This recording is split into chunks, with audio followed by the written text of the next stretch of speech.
Welcome to the Into the Wilderness podcast. My name's Tyler Sharp, Editor-in-Chief of Modern Huntsman, and I am over here in Scotland on a little adventure. I bet you all weren't expecting that as an intro. No. I'm here, Byron. Daryl here as well. And Tyler is not actually on this podcast, but he was in the office when we needed to do the intro, so we thought we'd bring him in as a guest intro person, which we've never had before. We've never had that before. But he has been on the podcast before. It was a whiskey-fueled podcast. A very late whiskey-fueled podcast. 6 months ago. If people have listened to it, they will remember that we talk in that podcast about recording it about 6 hours before in that day, and then our card corrupted. So we had to record it again. That was depressing. Hopefully that's not going to happen later in a couple of days' time when we do the second podcast with Tyler. I hope not. Yeah, me neither. Although you do have whiskey, so we do have a backup plan. How are you doing, though?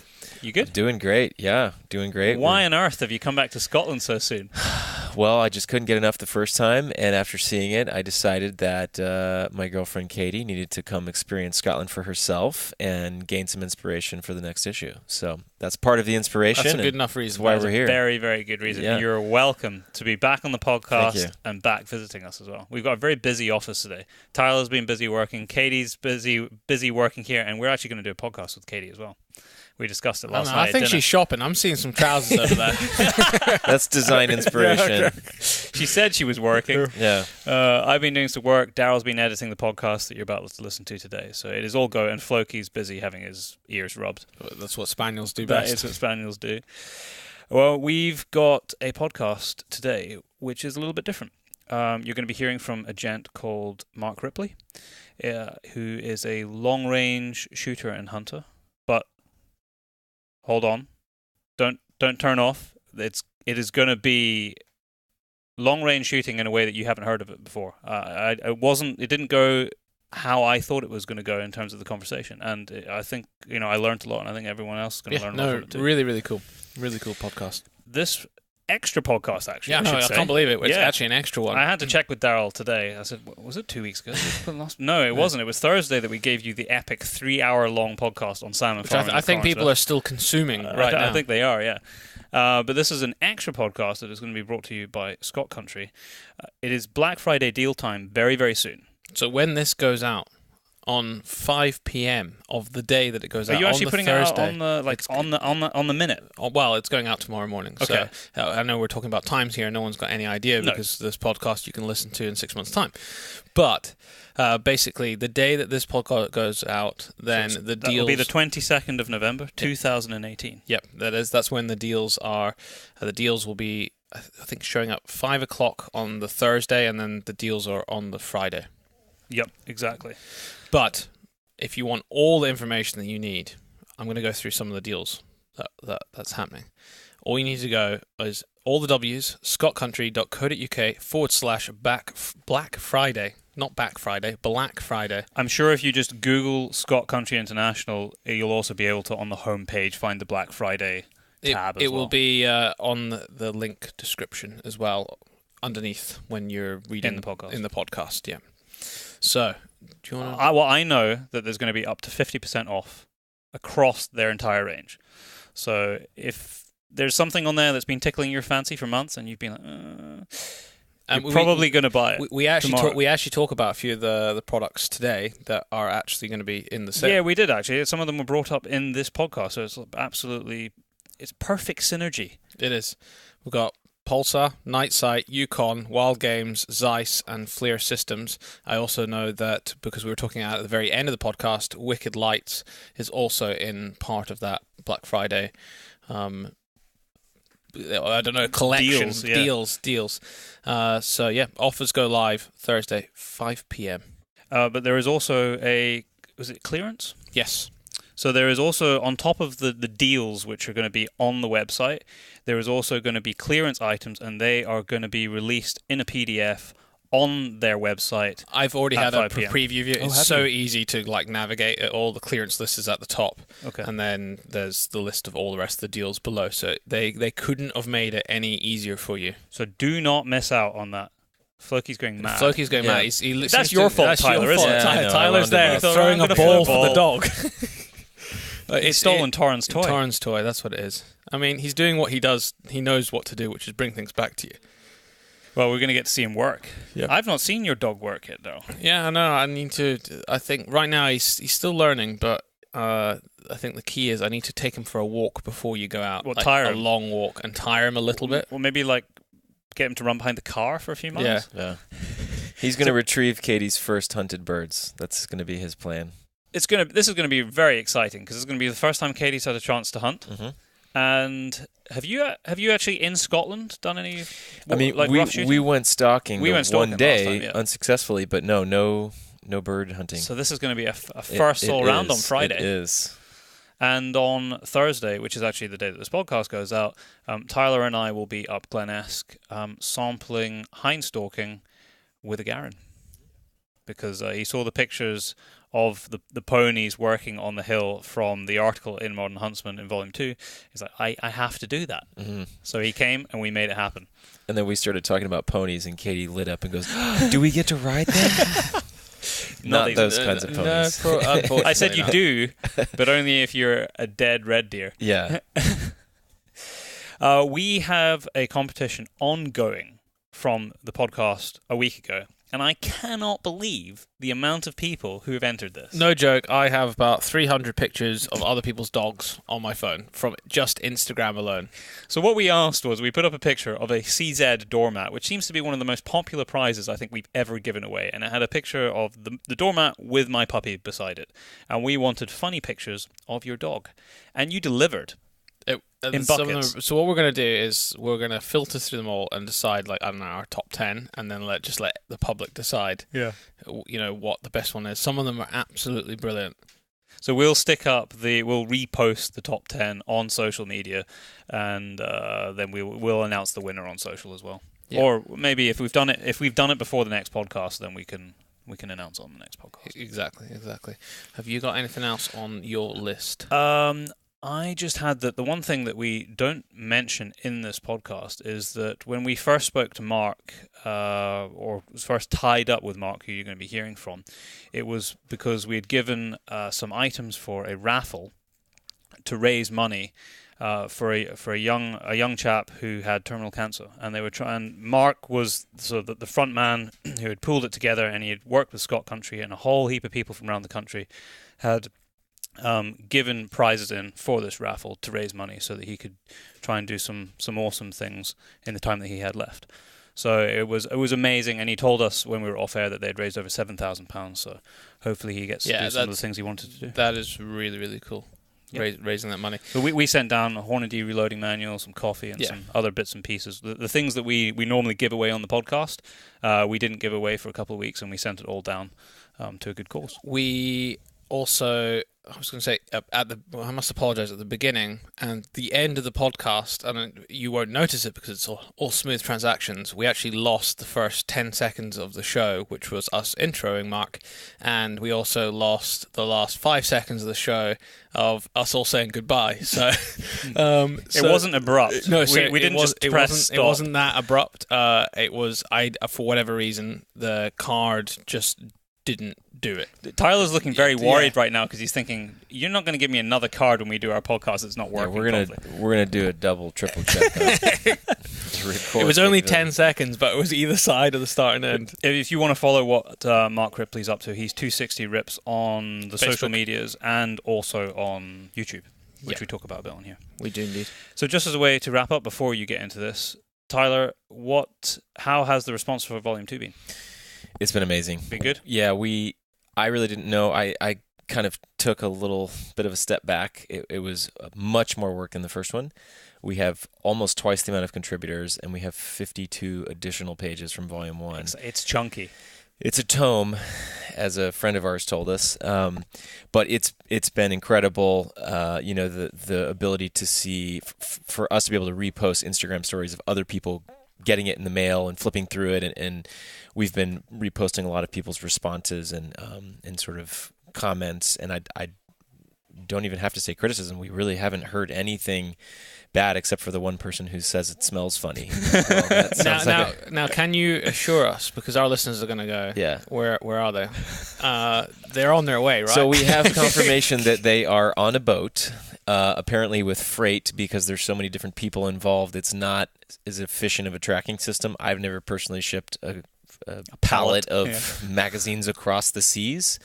John Dunaway, who you should have on at some point, is a ship captain in Houston. He'd probably be able to give us a little more insight there. But the response has been fantastic. I think we've sold 2,000 copies in a few weeks. Amazing. I'm sure that'll slow down. Or maybe not. I don't know. But I think that it's absolutely a step up from Volume 1, as you have now seen. Yes, we glanced our eyeballs on it for the first time in its completely finished form. And yeah, I'm as blown away as I was the first time. So we're going to talk about it more in the full podcast with you, but hat off to you guys. And Katie, who we finally able to say thank you to for the awesome design. Who is going to come on the podcast as well. Yeah, I'm excited for her to get a chance to talk about her design inspiration and what her plans are independent of any sort of, ethics or hunting conversation, because she's got a design background and is trying to win awards for design independent of our thoughts on conservation, which is cool. I don't know what you've done to my dog, Tyler, but he's never normally jumping around like this. This is him reverting back to a puppy. Yeah, well, he's just excited that we're here, I think. Yeah, he is, a bit like my puppy's been for the whole duration. Well, that is great. We're going to be recording podcasts with you guys in the next couple of days, and our listeners who are listening to this will be able to tune in a week's time to hear it. Don't forget to head over to the Scott Country website, scottcountry.co.uk/Black Friday, 5 p.m. Thursday. Everything goes. You're going to regret it live. if you don't go. If you miss out. If you've been considering any of these things, thermal imaging, night sights, they've even got trail cameras on there as well. Oh, yeah, good point. Any of those kind of things, get over to their website then. Yeah, and you will not regret it. Absolutely. At 5 p.m. the workday is over, but maybe steal a bit of time in your workday just to prep. Yeah, prep and get ready, because once it'll be gone, it'll be gone. Yeah, it is. Thanks very much for listening. We hope you enjoy the show. Journalism is probably a good place to start to give us a kind of a background as to how you got into the hunting community as a journalist. Where did it start for you? Well, like a lot of people, I just sort of followed in my dad's footsteps, picking up an air rifle and sort of kind of going from there and getting into the hunting and shooting kind of way of life, if you like. The journalism part, that kind of stemmed from the YouTube videos. I started doing a bit for YouTube as I started getting into longer range shooting and things like that, and general foxing. It just happened. I crossed paths with Mike Powell, and he very kindly sort of got me into the journalism side of things. Yeah, Mike's a good guy. I know him well. I haven't actually spoken to him on the phone for a little while, so I need to correct that and give him a shout. But he's a great guy, really nice guy. Yeah. So what was the kind of catalyst for your YouTube channel, your own YouTube channel? Because there's one thing being enthused by the shooting and kit, and I know long range shooting, which we're going to talk about more as the podcast goes on. But there's kind of a step from being enthused by it, and then it's quite a lot of effort to go and film it, edit it, upload it onto a channel. So why did you make that exactly leap? Well, it actually started. I started taking a camcorder along with me because I generally shoot on my own. So having a camcorder next to me when I'm taking longer range shots, things like that, was great because it acts like a spotter for me. So I get instant sort of playback to see where my shots have gone in the case of a miss. And then bit by bit, as I sort of progressed in that field, I started getting a few sort of quite nice shots and that on film. And I just I think someone said to me, why don't you put some of those up on YouTube? There's a few other people. I think at the time there was a guy called Sight Snipe that was doing quite a lot on YouTube, the similar sort of varmint in that kind of thing. So I put a couple of videos up, and they started getting more and more popular, and more subscribers and what have you. And I think just bit by bit, I try to improve on the videos each time, and before long, it kind of turned into what it is now. So yeah, it just kind of came about. It wasn't something I intentionally set out to do. What has the response of the community and other people been like via YouTube? Because it can be a kind of hostile environment from time to time, depending on the kind of stuff that you're putting up. And we all know in the kind of hunting world that it's very easy to attract the wrong kind of attention. So what's that been like for you? Because it's been quite a few years since you probably uploaded your first video. Yeah, I mean, you do obviously in any sort of thing like that. Whenever you put out hunting videos and or even anything in the press and that, you're going to get negative responses from someone. And yeah, there is a small minority of people that will trawl the internet or YouTube and find these sort of videos and then sort of jump on them and slate them. But I've always sort of tried to answer any sort of abuse and that I get on there just politely with a response as to why it's being done and kind of portray the bigger picture of it.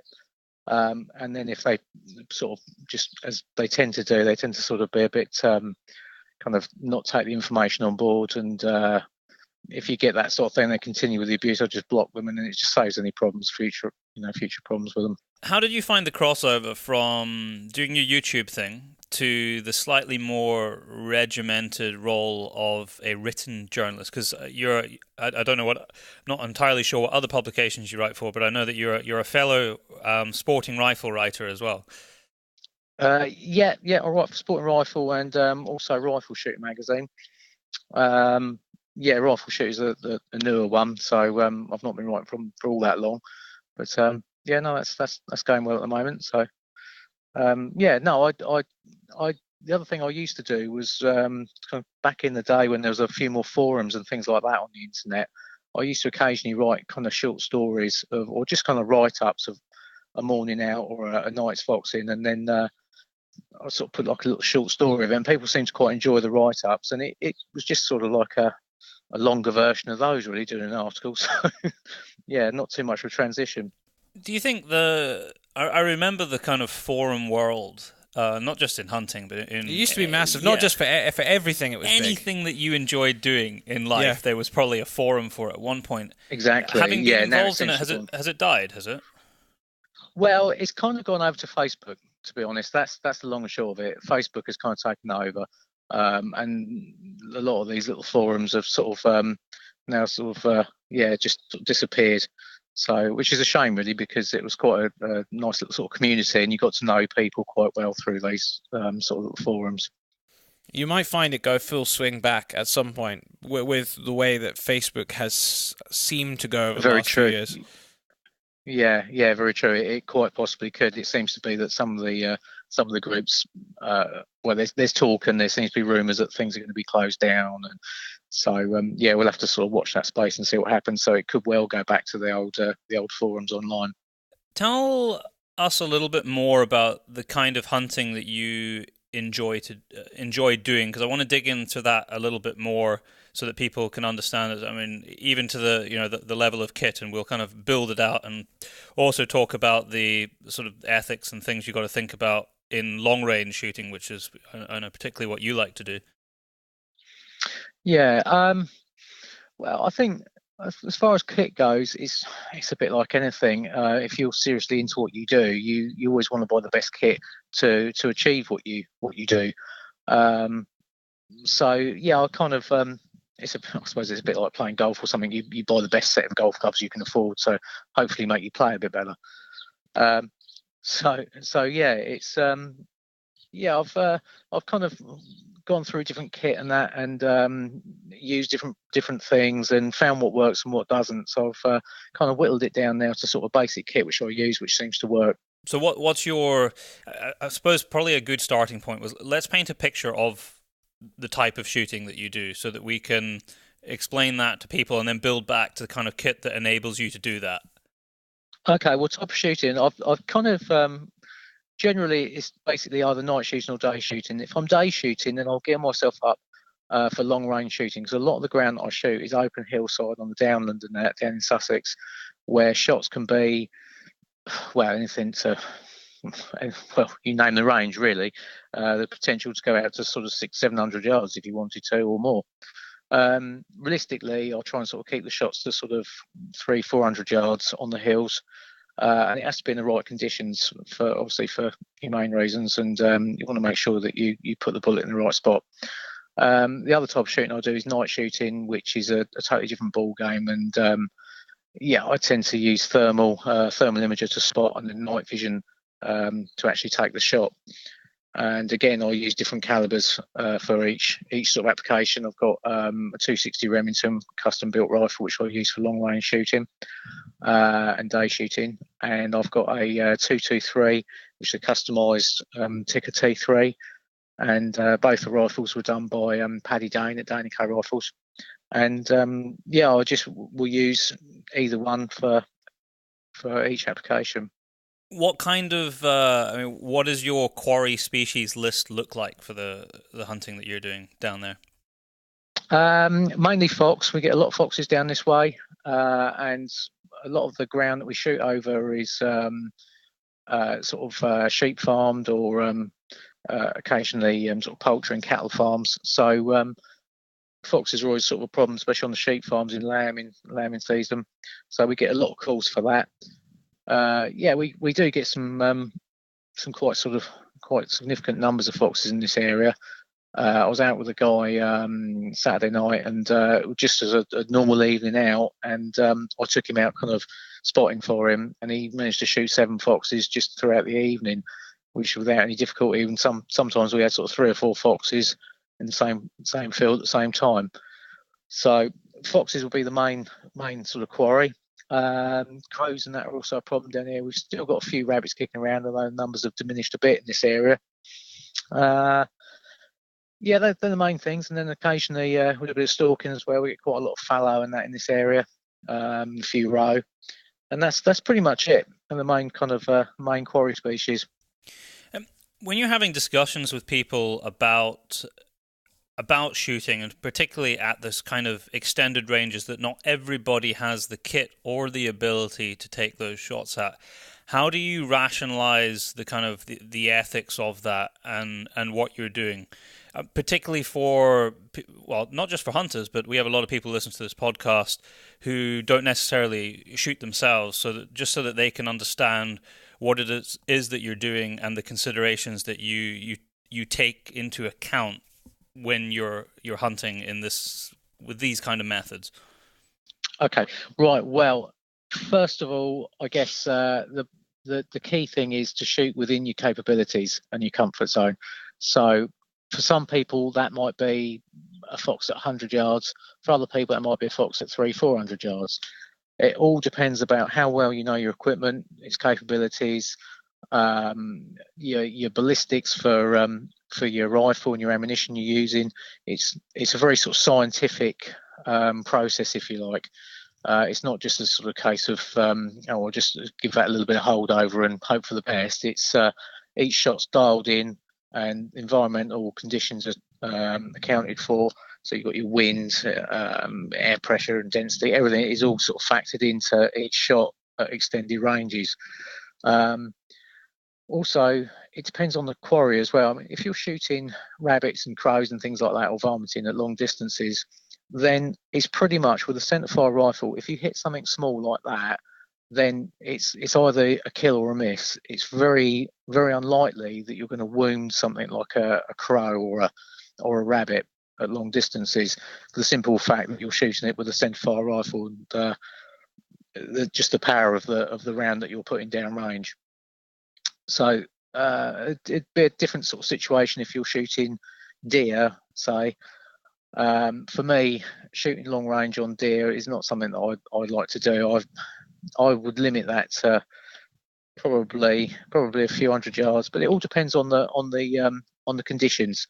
You know, if you've got a very windy day or something, then 300 yards might be out of the question. So it really is a case of weighing up everything and knowing whether or not you can make that shot. Yeah, so you're adjusting the shots that you're taking for the environmental conditions and the species that you're hunting. Exactly, yeah. And how much time do you spend on the range? Because we talk about this quite a bit, actually. The importance of actually just honing your craft of just, be it long range shooting or short range shooting, on a range, in different positions? Yeah. Well, for a start, all the sort of long range shots are always taken off a bipod with a rear bag as a rest, so you get the most stable position you can get. And I'll practice that. Well, sometimes it can be daily. It depends on the weather, my workloads, things like that. Whenever I can get out, but yeah, I'll get out as often as I can, which can sometimes be 4 or 5 times a week, or at very minimum, at least it's once or twice a week. So yeah, I'm out quite a lot, and I do get through a fair few rounds. I should think probably just on my 260 alone, I'll probably put a good 1,000 rounds or so a year through that. Plus, I'm shooting with the 2.2 rimfire, which is good practice, and I'm also using the 2.23 for all my night shooting and that. So yeah, I get through quite a few rounds a year. It's something I've actually written about before in the magazine, is the lack of practice that a lot of people do. I'd say that a lot of sort of recreational stalkers who they just possibly don't have the time to do it even as much as they would like to. Yeah, but they buy one box of ammo a year, they shoot maybe 3 deer, and they'll be lucky if they shoot the rest of the box on the range. And in my mind, it's just not enough. It's not enough to shoot that and really be comfortable. You can back it up, like you rightly said. Shooting smaller calibers like a 2.2, which is a lot cheaper, and I'd encourage people to do that. Just handling a gun all the time really does help. But yeah, just to reinforce that for people listening, you really do need to spend some more time on the range than you probably do. Maybe not you, Mark, because with your 1,000 rounds, but most people do need to spend more time than they actually do. Definitely, yeah. Well, it's the same old adage, isn't it? Practice makes perfect, and we're all always learning, and we could always be that little bit better. So yeah, definitely practicing, even if it's just, if you can't get out and down to the range, and even just practice dry firing at home. Obviously, making sure that the rifle's empty, and you can just practice your trigger control, the way you mount your rifle.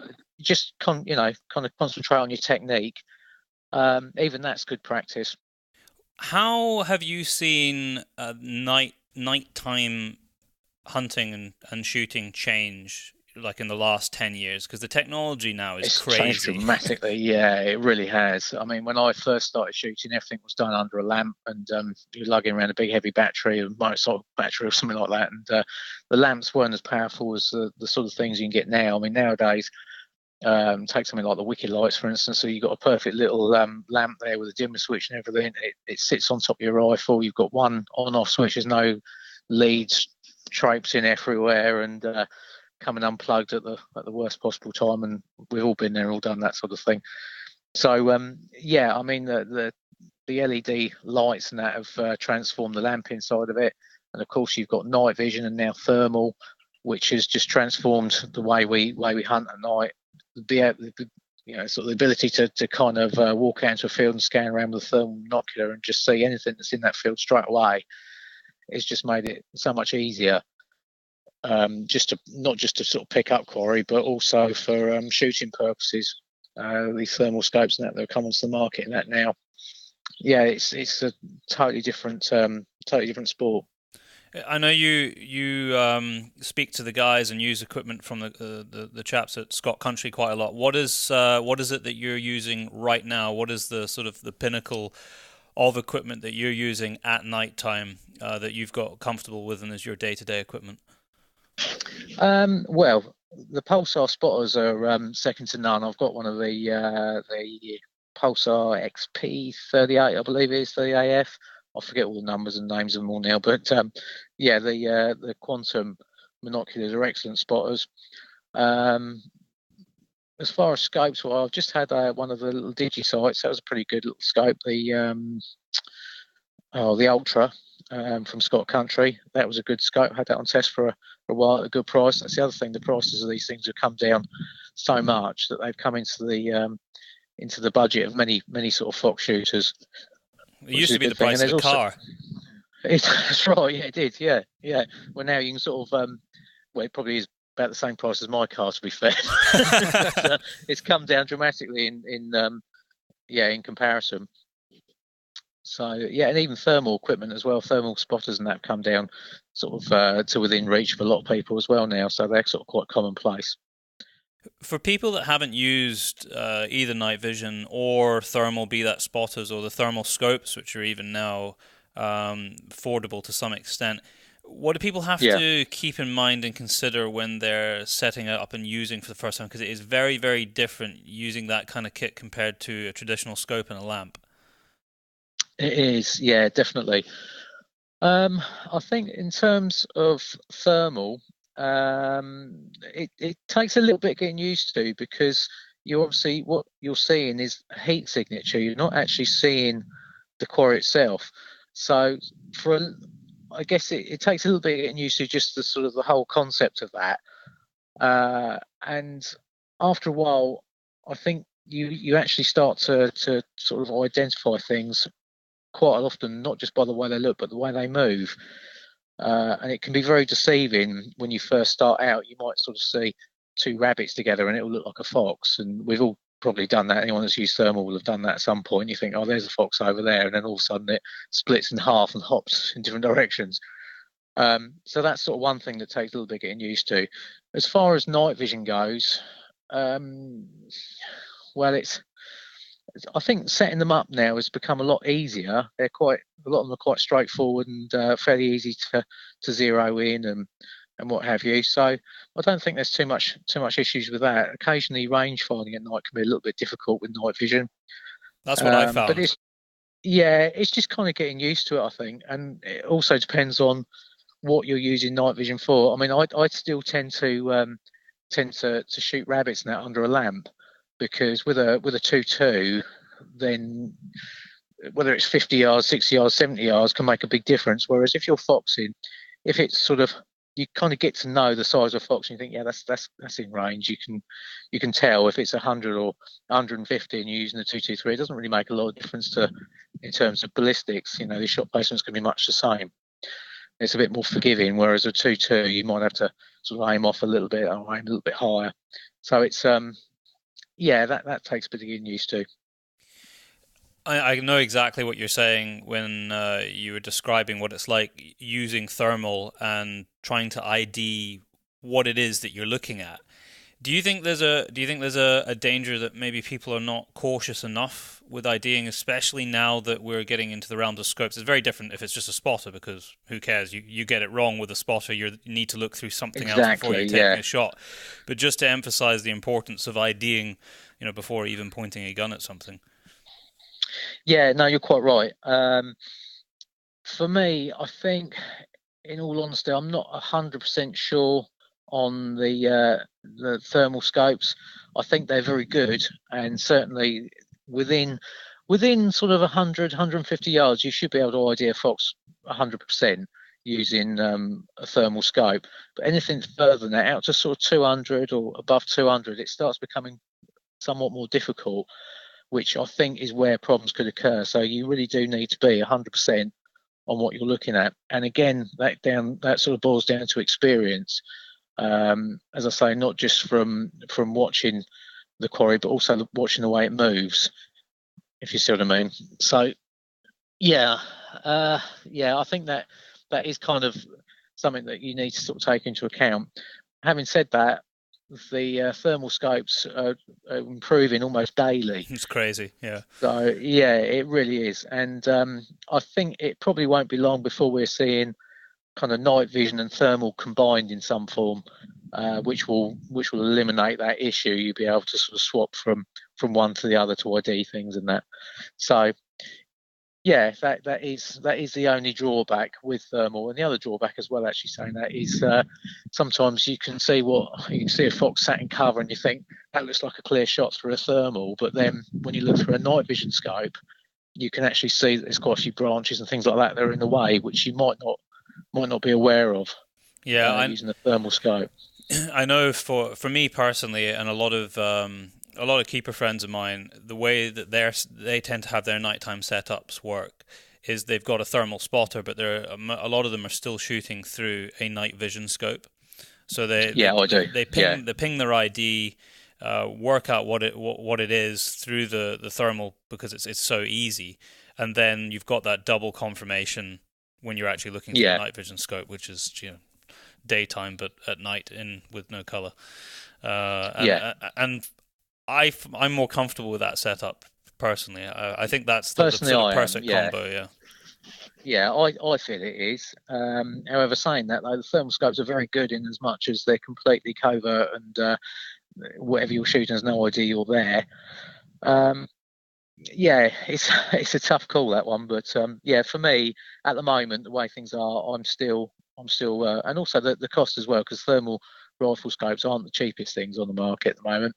So if you can afford a thermal spotter, you can buy a cheap night vision scope, something like a Photon or one of these add-ons.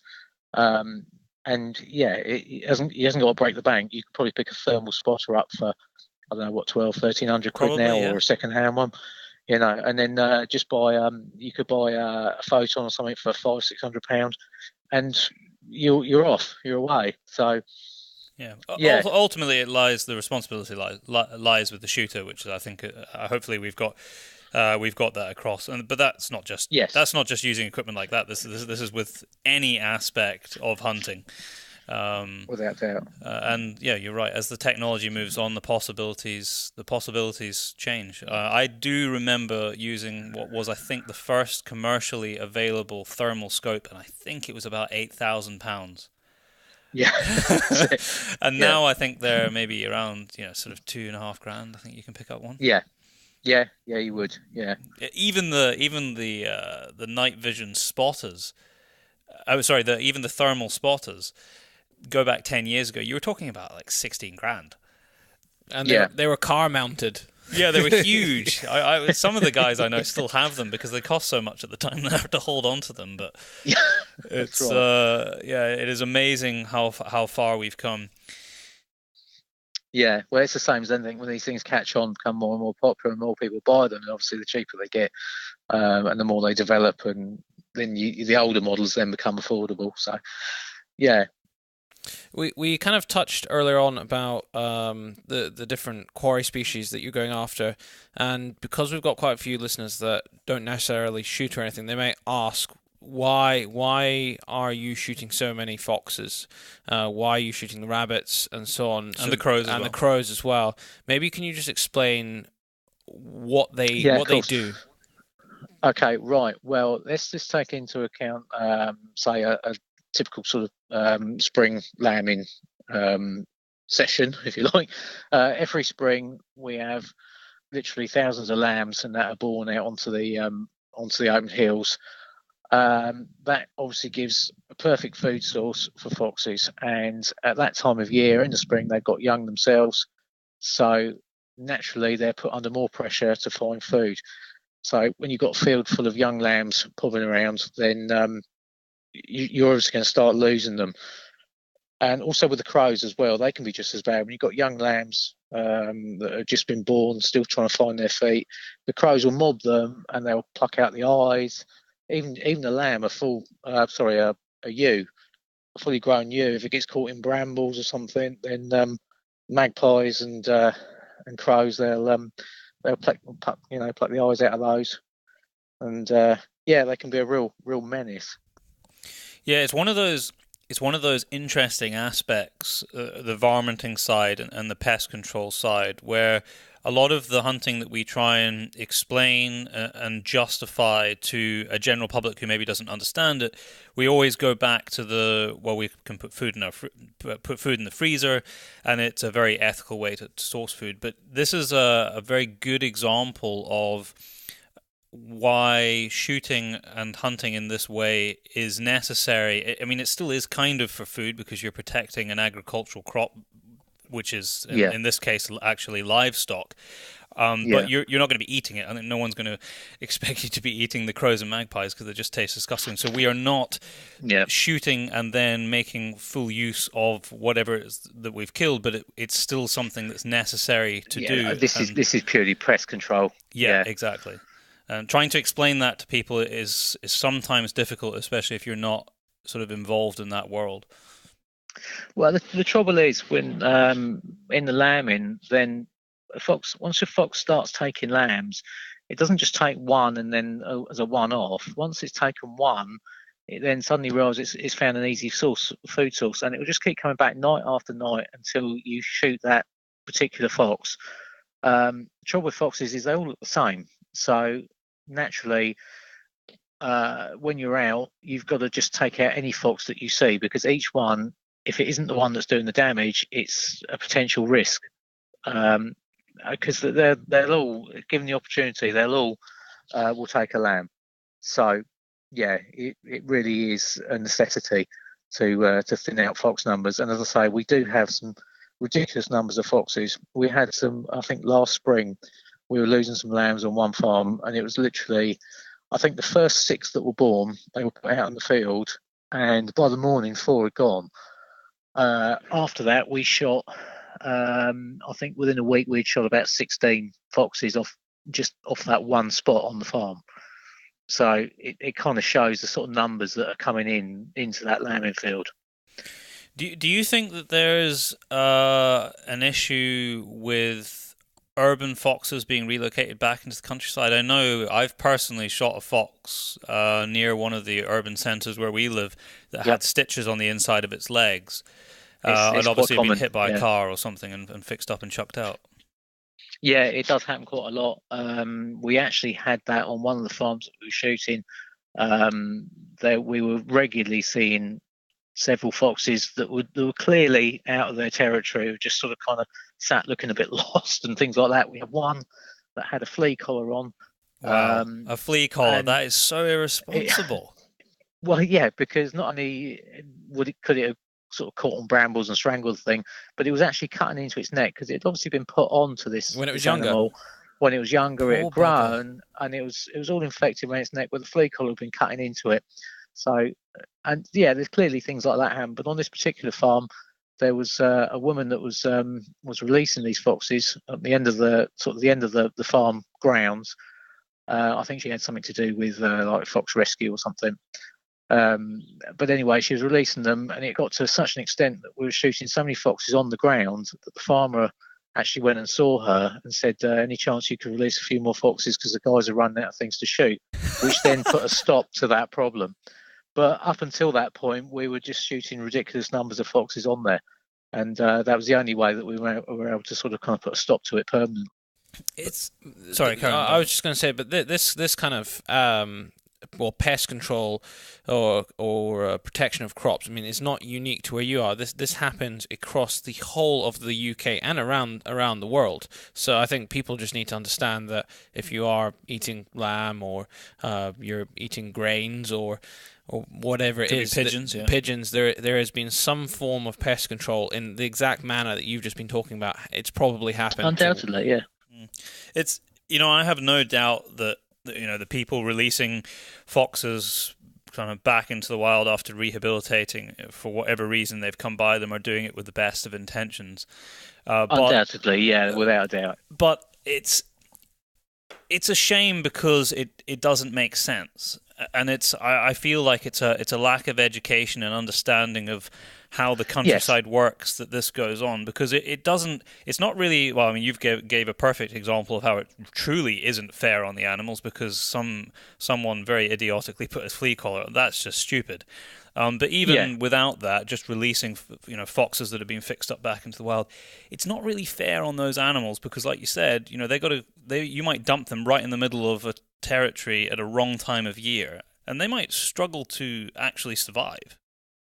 Yeah, I mean, if you take a fox that's been used to an urban environment, it's been used to sort of raiding dustbins and or finding food that's been put out for it, then all of a sudden, if it finds itself in the middle of the South Downs with nothing but rabbits to hunt, then if it's not used to that, it's never been kind of taught how to do that by parents, then it's going to struggle without a doubt. And also, it's going to be in direct competition with other foxes in the area as well, which it might not be sort of used to. I will just say it also, primarily for people who this is maybe a bit new to, is that the idea that we would manage to hunt or shoot out all of the foxes in the country is something that people have been talking about for many, many, many years. And I think, as far as I understand, the population is still, if it's not stable, it's actually sort of ticking up and increasing as time goes by. So we've come nowhere near, and it's never for most all the people that I know, it is never their intention. No one would want to see the last fox, but it is about trying to balance it with the simple fact that we also share the landscape. And you painted the perfect example there with the farming and the sheep. It is all about balance. I mean, the thing is with the fox, it's got no natural predators anymore. There's no wolf or anything that would prey on them. The only predator it has now is people that are shooting them, or cars. That is probably the biggest predator to the fox, is the car. So putting it in perspective, people are shooting foxes in areas where they're causing a problem, but in the urban areas, the numbers, I forget what the figures were, but I know there was some information came out on that a little while back, and it was something like about 4 times what it was so many years ago or something, and it was astronomical sort of numbers.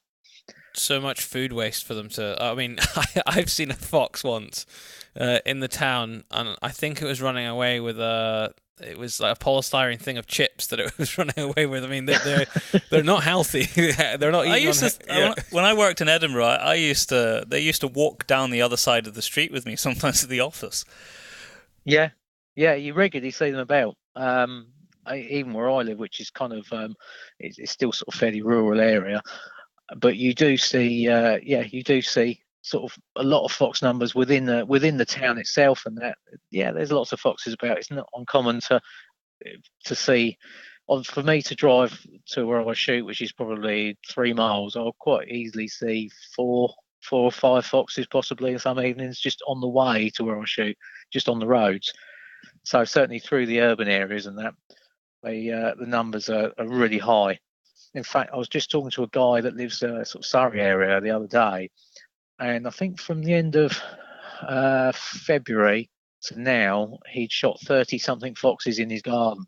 He's got a fairly big garden, and he was just shooting with a 2.2 as they came into the garden. And I think one night he shot 3 in the garden. So it just sort of goes to show how many foxes are coming through an urban area. Now, we're running up to Christmas. I can't believe I'm actually saying that already, that it's the run-up to Christmas. Every year, me and Byron do a show, and we just talk about the stuff that we use throughout the year, be it boots, jackets. Year to year, sometimes it's the same thing because we just don't change because we like our kit.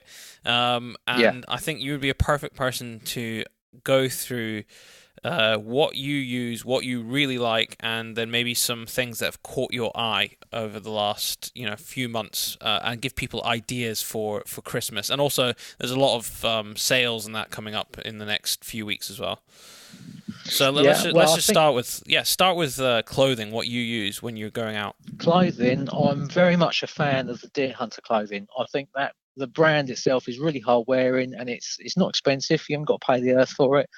I think it lasts really well. I've had one of the Montana jackets for quite a few years, which has been brilliant. And I've also got for when it gets really cold, I've got one of their Rusky jackets, which has been really good as well. I've had that for several years now. So I'm a big fan of Deer Hunter stuff. As far as boots go, I normally use. I'm quite a fan of wearing wellies. I just sort of find that the decent pair of wellies these days, they're so comfortable, and they've got the neoprene and that in them, so they keep your feet warm. I've got a pair of the Agal, is it? Agal, something like that. Yeah, I know what you're talking about. Yeah. I find they've been brilliant.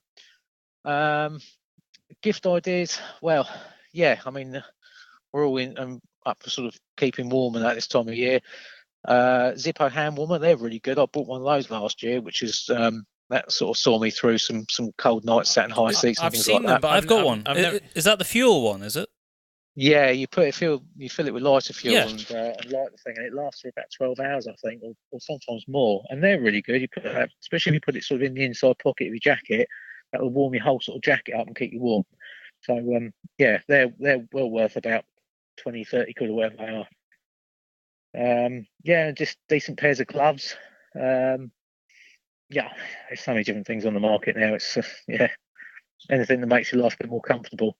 What have you got coming up in the next few weeks to the run-up of Christmas? You got much more filming going on? You doing any exciting stuff for the magazines or anything? I think it's pretty much the basic sort of things. Normal sort of articles and that going in for the magazines. I've got a review to do on the Wicked Lights video for that. What else have I got to get on with? I'm just trying to think. I've got a long list of things that I need to do. I've just got hold of a Browning X-Bolt chassis rifle and a Swarovski DS scope. So I'm looking forward to sort of having a little play with that and see if I can do some long range stuff and just do a bit of a review on that. I remember being at IWA in Germany when they released that scope 2 years ago now. I think almost 2 years ago. Yeah. So that'll be interesting to see what you make of it. Have you had the Wicked Light for long? Have you? Yeah, I've had that for probably, I don't know how long they've been out now, but I got one pretty much as soon as they came out, sort of, or were popular here with Scott Country distributing them. So it's probably good 6 months or so. Yeah, I'm really impressed with them. I think they're excellent. And for money, you know, as a package kit, you get a lot for the money. And yeah, I think probably if they'd come out 10 years ago, I don't know if I would have even sort of delved into the world of night vision shooting and that, because they're just such a powerful little lamp. But yeah, they're just much better than the old sort of lamps we used to use. It's incredible. We might have to ask Paul nicely if he can send us one to in inverted commas to test. yeah, long term. Yeah, long-term test, please, Paul. Yeah, no, they are really good. If you haven't used one, I'd definitely say have a go. I took one out on the hill and was lit up some sheep and that over 400 yards with it, and that's not just eye shine. That's actually lighting up a sheep that if that had been a fox, potentially you could shoot that. Well, you certainly ID it at that range, which is phenomenal. You'll be able to use that for self-defense as well. It's that bright. Yeah. No, they really are very good. It's been fantastic to talk to you about kit and the kind of hunting that you do, which is something we haven't really covered on this podcast. And we don't often do, not that we've gone really deep into kit, but we don't often really talk about that kind of thing. And it's something we always promise we're going to do a bit more of, because I know people ask us about it. They do. So thanks very much for taking the time to dig into that, Mark. And no problem. I think some really interesting aspects have come from it as well. You know, it's let us explain certain aspects of the community to the wider world, which I don't think we've really covered on the podcast before, even though we've been doing it for 3 years. So it's been a really valuable discussion. Thanks for listening to the show. You'll only have to wait 1 more week, and there'll be another show out. But saying that, I think it might actually be Brother Film next. Oh, did we get it wrong at the start? Not Tyler. Yeah. Well, we don't know yet. Okay. We'll see. But you are going to be hearing from, and you're going to be hearing from Katie, and you're going to be hearing from Brother Film. Because Brother Film's going to be something a little bit different. We don't normally do podcasts like that.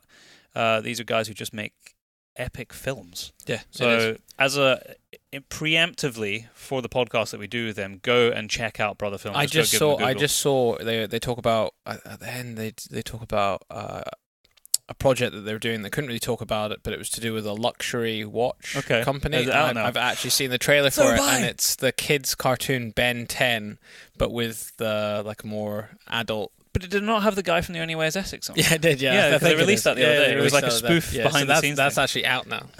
Okay. So at the time they couldn't talk about it, but now you'll be able to go and see what it is they're working about. Super high end, a great bunch of guys, and certainly raising the bar in terms of filmmaking here in the UK. Indeed. Now, like we said before, in fact, there's no excuse. Just get over on the web, on the line, and head over to Scott Country. Yep. On Thursday, the day this podcast come out, so that will be the 22nd of November. Is that 22nd, Byron? Today's the 21st, so yes, tomorrow is the 22nd of November, 2018. 5 p.m., which is a Thursday. And you can head over to their Black Friday sales, which is all the W's, scottcountry.co.uk/Black Friday. They have an incredible array of gear, from lights to bags and night vision and thermal, you name it, scopes. Yeah. The list is huge. Pulsar, night sight. I'm actually going to bring up some other things. Oh, you are? While we're looking to see what other things. Oh, I have you can got flick it? through. I do actually have. You're I can't- privy yeah, to I'm this. I'm privy to some of But the there's stuff. going to be up to 50% off across the ranges that they have. Uh, Plus a clearance PDF. Yes. Which is going to be even. Oh, I didn't mention that before. There's going to be Predator calls. Oh. And then you're going to have I think I did mention it before, the Flare Thermal Night Vision, which I've actually used, which I quite like. And then the Wild Game Innovations Trail Cams. So, yeah, there is loads. You just need to get yourself on, check the clearance list, check the deals, and you won't be disappointed. Especially if you're in the market for one right now anyway. In fact, if you go on, you'll be tempted to buy something. It's not a bad thing. Daryl's been distracting me because he's flicking through a whole bunch of discounts that I hadn't seen before. Mine hasn't seen them. Yeah, I might have to go and check as well. Thank you very much for listening to the show. Don't forget that you can listen to this podcast on pretty much any podcast platform. And I tested something the other day. It is now on Amazon Alexa. I didn't know that. What can you say? Listen to Into the Wilderness podcast. So all you go is Alexa, play the Pace Brothers Into the Wilderness podcast, and then she plays it. Boom, done. It's an add-on with TuneIn Radio, so I don't know if you have to enable TuneIn Radio, but I don't think so because I've never done it on mine. There you go. Yeah, there you go. Getting into the world of AI. Yeah. Alexa, your dog. I let my dog listen to our podcast when I go out. Poor dog. Yeah. I think that's us. You're going to hear from us again in a week's time.